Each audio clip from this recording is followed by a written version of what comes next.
اعوذ باللہ من الشیطان الرجیم بسم اللہ الرحمن الرحیم الحمد للہ رب العالمین والصلاة والسلام علی سید المرسلین سیدنا و نبینا و شفیعنا و مولانا محمد وآلہ وصحبہ وازواجہ وذریاتہ اجمعین رب اشرح لی صدری ویسر لی امری واحلل عقدۃ من لسانی یفقہوا قولی۔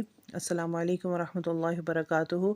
آج ہم وقف کے بارے میں دوسرا حصہ پڑھیں گے، اور اس میں بلحاظ محل وقف جو وقف کی اقسام ہے اس کا مطالعہ کریں گے انشاءاللہ۔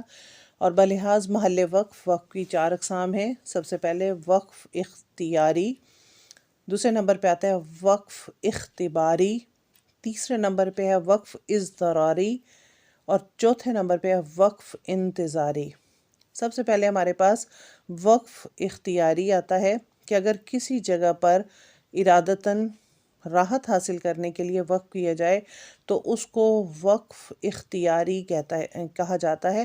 اختیار کیونکہ خود پسند کرنا، یعنی اختیار کرنا، چوز کرنا، تو اس لیے اس کو وقف اختیاری کہا جاتا ہے کہ اپنی آسانی کے لیے کسی جگہ پہ رکنا، یا یعنی ایک ہم لوگ راحت حاصل جب کرنے کے لیے، یعنی سکون لینے کے لیے، سانس روکنے کے لیے تھوڑا اس کے لیے جب کرتے ہیں۔ دوسرے نمبر پہ ہمارے پاس وقف اختباری آتا ہے۔ اگر استاد اور شاگرد کے درمیان بوجہ تعلیم و تعلم کسی جگہ پر امتحاناً وقف کیا جائے تو اس وقف کو وقف اختباری کہتے ہیں۔ اختبار سے ہی ہے، اختبار امتحان کو کہا جاتا ہے۔ تو جہاں پہ جب ایگزام ہو رہا ہوتا ہے تو شاگرد سے استاد مختلف سوال پوچھتے ہیں تو درمیان میں روکنا پڑتا ہے، تو ایسے جو ہے اس کو ہم وقف اختباری کہیں گے، اور یہ وقف رسم کے اتباع کے ساتھ ہر جگہ ہو سکتا ہے۔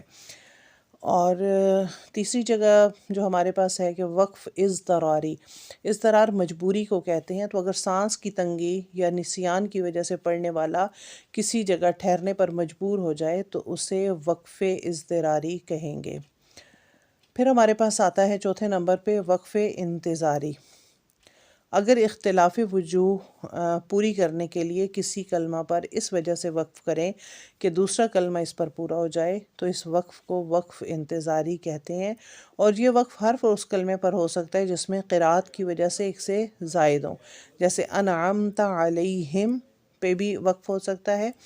تو یعنی وہاں پہ کوئی وجہ جو ہے پوری کرنے کے لیے ہم اس کو رک سکتے ہیں اور اس کو ادا کر سکتے ہیں۔ تو اللہ تعالیٰ ہمیں صحیح معنوں میں قرآن کا فہم نصیب فرمائے، اور جس طریقے سے ہم لوگ قرآن کی تعلیم حاصل کرنا چاہ رہے ہیں اسی طرح سے ہمیں جو ہے اس کا فہم نصیب فرمائے۔ السلام علیکم ورحمۃ اللہ وبرکاتہ۔